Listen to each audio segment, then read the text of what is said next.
سب سے پہلے تو ہم اللہ تعالیٰ کے شکر گزار ہیں کہ اللہ تبارک و تعالیٰ نے مجلس اتحاد المسلمین کو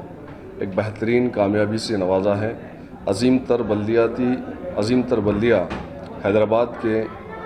جو انتخابات تھے اس میں مجلس اتحاد المسلمین کو جو کامیابی حاصل ہوئی ہے،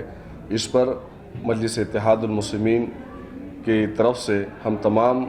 ہی ہندوستان میں مجلسی کارکنان کو اور ہمارے تمام ہی ذمہ داران کو اور محبان مجلس کو مبارکباد پیش کرتے ہیں۔ یہ اللہ تبارک و تعالیٰ کا بہت ہی انعام رہا ہے کہ مجلس اتحاد المسلمین کو اللہ پاک نے حیدرآباد میونسپل کارپوریشن کے اندر کامیاب کیا ہے، اور کیوں نہ ہوگا، کیونکہ الحمدللہ الحاج بیرسٹر اسدالدین اویسی صاحب کی خدمات، اکبر الدین اویسی صاحب کی خدمات، اور وہاں پر تمام اراکین اسمبلی اور اراکین بلدیہ کی جو کاوشیں محنت ہوتی ہے، تو الحمدللہ اسی کا ثمرہ ہے کہ شہریان حیدرآباد اور بالخصوص ان علاقوں کے ووٹرز نے مجلس اتحاد المسلمین کو ووٹ دیا اور مجلس اتحاد المسلمین وہاں سے فتح اور کامیاب ہوئی۔ نہیں، آج الحمدللہ حیدرآباد کی عوام نے، مجلس اتحاد المسلمین نے،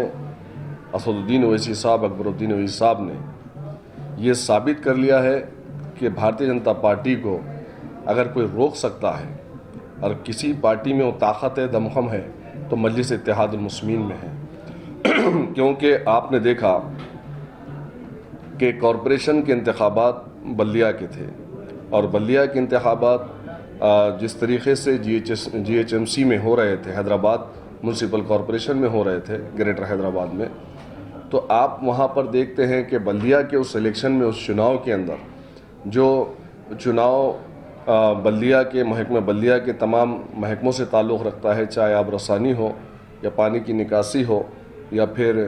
کارپوریشن سے ریلیٹڈ آپ کی بجلی ہو، برقی ہو، یا پھر اسکول ہو، یا پھر ہاسپٹل ہو، یا پھر وہاں کی سڑکیں ہیں، اس کا الیکشن تھا۔ لیکن بھارتیہ جنتا پارٹی نے جس طریقے سے وہاں پر جے ٹی نڈا، اسمرتی ایرانی، اس کے بعد یوگی، امت شاہ، سب کے سب بھارتیہ جنتا پارٹی کے تمام پہلوانوں نے حیدرآباد کو اکھاڑا بنا دیا تھا، اور نشانہ وہاں پر ٹی آر ایس یا کانگریس پارٹی نہیں تھی۔ اگر نشانہ تھی بھارتیہ جنتا پارٹی کے سامنے تو مجلس تھی، اور بار بار آپ نے ان کے بیانات، جو زہریلے بیانات تھے،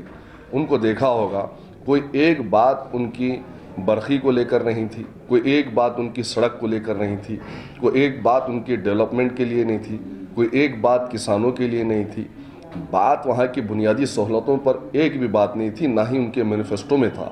اگر آپ دیکھیں گے تو بھارتیہ جنتا پارٹی کی جتنے ہی سینٹرل کے منسٹرز آئے تھے، چیف منسٹرز آئے تھے یا پریزیڈنٹ آئے تھے، سب کا بیان اگر تھا تو صرف فرقہ پرستی پر مبنی تھا۔ آپ نے دیکھا ہوگا کہ یہاں پر سرجیکل اسٹرائک کرنے کی بات کر رہے تھے، کہیں پر بول رہے تھے کہ یہاں پر جو لوگ ہیں روہنگیا ہیں، ووٹر لسٹ کے اندر 30,000 روہنگیا بڑے ہوئے ہیں۔ کبھی بات کر رہے تھے تو وہاں کی تہذیب کو، تمدن کو، وہاں کی ثقافت کو ختم کرنے کی بات کر رہے تھے، کبھی بات کر رہے تھے چار مینار کی۔ تو یہ تمام چیزیں ہیں جو وہاں کی عوام کے سمجھ میں آئیں۔ کہ آپ نے یہ بھی چیز دیکھا ہوگا کہ جو یوگی سرکار نے جس طریقے کے ماحول بنایا ہے اتر پردیش کے اندر، اور پورے گیروے رنگ سے اتر پردیش کو جیتنے کے بعد انہوں نے رنگ دیا، اور پھر ناموں پہ نام بدلتے رہے، اور وہی نام بدلنے کی پرکریا کو لے کر یہاں پر بھی آئے تھے۔ اور بھاگیہ نگر، حیدرآباد ایک پرانا شہر ہے، ایک تہذیبی شہر ہے، ایک تاریخی شہر ہے، اس شہر کا نام بھی بدلنے کی بات کی ہے، بھاگیہ نگر، حیدرآباد سے بدل کر بھاگیہ نگر رکھیں گے۔ تو بہرحال الحمدللہ بی جے پی کے تمام دھرندروں نے آ کر وہاں پر حیدرآباد کی سرزمین پر، وہ انقلابی سرزمین جس نے آج پورے ہندوستان کے مسلمانوں کو ایک حوصلہ دیا، وہاں پر آ کر ناک رگڑی۔ لیکن الحمدللہ مجلس اتحاد المسلمین کو ان کے اس طوفان یا آندھی، اس سیلاب کا ذرہ برابر بھی کوئی اثر نہیں پڑا۔ مجلس اتحاد المسلمین جس طریقے سے ہر مرتبہ جیت کے آتی تھی، اس سے زیادہ تعداد میں آج جیت کے آئی ہے۔ لیٹسٹ نیوز کے لیے ہمارے چینل کو سبسکرائب کریں اور نوٹیفیکیشن سب سے پہلے پانے کے لیے بیل آئیکن پریس کریں۔